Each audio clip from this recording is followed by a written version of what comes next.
Nos reencontramos en un nuevo espacio de conversación y entrevistas. ¿Sabían ustedes que este verano han aumentado las consultas por virus asociado a problemas del estómago, vómitos, diarreas? Queremos conocer más sobre esta situación y saber cómo distinguirlos y cuándo es necesario recurrir a un servicio médico sobre este tema. Vamos a conversar con Luis Herrada, él es jefe de urgencia de la Clínica de la Universidad de los Andes. Doctor, gracias por su tiempo. ¿Cómo está? Hola, muy bien. Muchas gracias por el contacto. ¿Efectivamente aumentan las consultas por los virus estomacales en el verano y en este en particular? Sí, sin duda, los cuadros predilectos, digamos, los cuadros de mayor frecuencia de consulta en los servicios de urgencia son los cuadros gastrointestinales y tienen alguna preferencia por la época del año, por la época de verano.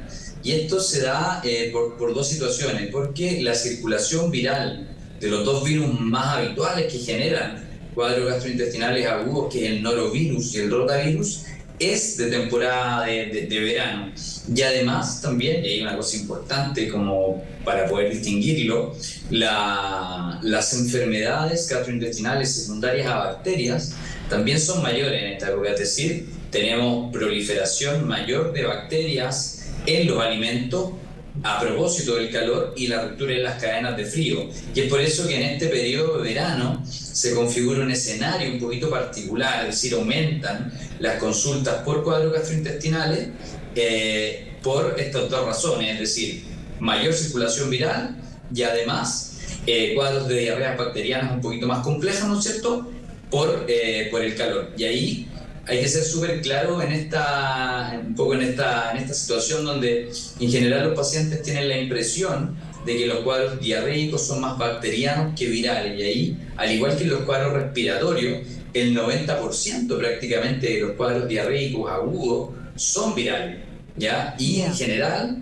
son cuadros que tienen una evolución leve y hay un porcentaje menor, ¿no es cierto?, que tiene una evolución que lleva hacia la gravedad. Y estos cuadros gastrointestinales van a ser siempre más graves en niños muy pequeños, niños menores de 6 meses, en adultos mayores de 65 años y en personas inmunosuprimidas. Es decir, a veces... población de riesgo, llamada población de riesgo. Claro, a veces se puede generar, ¿no es cierto?, la muerte de una persona por un cuadro gastrointestinal. Y en general, cuando eso pasa, que es bastante poco habitual hoy en un sistema de salud como el nuestro, genera, ¿no es cierto?, son en estos grupos de riesgo que les he mencionado. Doctor, entonces vamos a hablar en fácil. Una cosa es cuando como algo que me cayó mal, ¿cierto? Y yo asumo que me cayó mal, entonces, ¿cierto?, voy recurrentemente al baño con cuadros de diarrea o incluso pueden ser vómitos, entonces, y otra cosa son los cuadros virales. Entiendo entonces que los síntomas de los dos son parecidos, por eso es que la gente tiende a confundirlos, ¿no?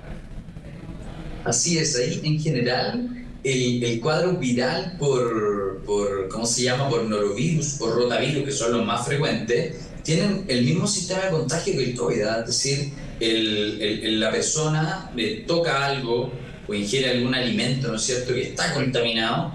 Por lo tanto, ahí siempre, y voy a partir un poco a lo mejor por la prevención, que me gusta mucho, el lavado de manos es fundamental. Y tanto para las diarreas virales como para las bacterianas, ¿eh? Y ahí es un poco una lección aprendida de esta época de pandemia. Luego, los síntomas, como tú muy bien preguntas, están muy relacionados a vómitos, ¿no es cierto?, y diarrea asociado a dolor abdominal, ¿ya? En general, los cuadros que uno podría decir que tienen mayor probabilidad de ser cuadros bacterianos son aquellos cuadros gastrointestinales que se comportan de manera más severa, y que cuando uno analiza un poco la severidad de un cuadro gastrointestinal, ve primero la intensidad de estos tres síntomas, es decir, una persona que tiene, ¿no es cierto?, vómito, que tiene más de 5 vómitos, ¿no es cierto?, y no es capaz básicamente de tolerar líquidos, toma líquido y antes de media hora vuelve a vomitar. Eso habla un poco de que hay una inflamación importante y hay severidad, ¿sí? Ahí ya deberíamos ir al servicio de urgencia. Luego, un dolor abdominal intenso que básicamente no cede con analgesia oral, también es importante ponerle atención. Lamentablemente ahí en el dolor abdominal asociado a vómitos y diarrea, además hay otra gama importante de enfermedades que podrían estar ocultas, ¿no es cierto? Entonces, Ahí también hay que tener mucha precaución con la intensidad del dolor abdominal, ¿ya? En general nosotros hacemos una escala, si de 0, ¿no es cierto?, es sin dolor, y 10 es el dolor más fuerte que has sentido en tu vida. Un dolor hasta 4 puede ser tolerable y manejado con analgésico en la casa, y debería ceder el dolor con un analgésico oral. Y luego, el tercer hito es el número de deposiciones líquidas que la persona tiene, digamos, durante un día. Es decir, si una persona en 24 horas tiene más de 10 episodios de deposiciones, también habla un poquito de la severidad, es decir, está perdiendo mucho líquido y electrolito por las deposiciones, y también puede tener algún problema, sobre todo en estos grupos de riesgo, ¿ya? Y ahí vienen 2 síntomas más que también son bien interesantes, que la gente pueda entender, que deberían motivar una consulta inmediata. O sea, si hay vómitos intensos, diarrea intensa, como lo habíamos conversado, o sea, ambos severos, además de dolor abdominal intenso, y hay fiebre en ese contexto, es mejor venir, ¿ya? Perfecto. Ahí hay una cosa importante, ¿ya? O sea, tenemos severidad de estos 3 como síntomas cardinales o tipos de síntomas de un cuadro gastrointestinal asociado a fiebre, sobre todo cuando hay un adulto mayor, un niño muy pequeñito o un inmunosuprimido, inmediatamente al servicio de urgencia. Luego, un síntoma que también es bastante y que motiva en general la consulta de los pacientes son deposiciones o vómitos con sangre. O sea, cuando hay un sangrado relacionado, ¿no es cierto?, a estos síntomas, también es muy razonable, es importante que vengan, ya que ahí lo que está traduciendo un poco, sobre todo con el sangrado gastrointestinal, es que hay una invasión importante de la mucosa gastrointestinal que motiva un sangrado. Por lo tanto ahí uno también empieza ya a sospechar un poquito más de cosas más que son de tipo bacteriano, como el Escherichia coli, la salmonella, ¿no es cierto?, la Shigella, que son bacterias que son las más habituales a la hora de tener, ¿no es cierto?, cuadros gastrointestinales bacterianos en este contexto. Y ahí, cierto, sin duda vale la pena preguntar, y tenemos claro, más de 5 vómitos, cierto, de manera incontrolable, donde no toleramos ni siquiera el líquido, 24 horas, cierto, de deposiciones muy continuas, un dolor, cierto, que en la escala supera el 4, es recomendable, cierto, poder llegar a un servicio de urgencia. De lo contrario, ya sabemos que es un virus que tal vez se puede tratar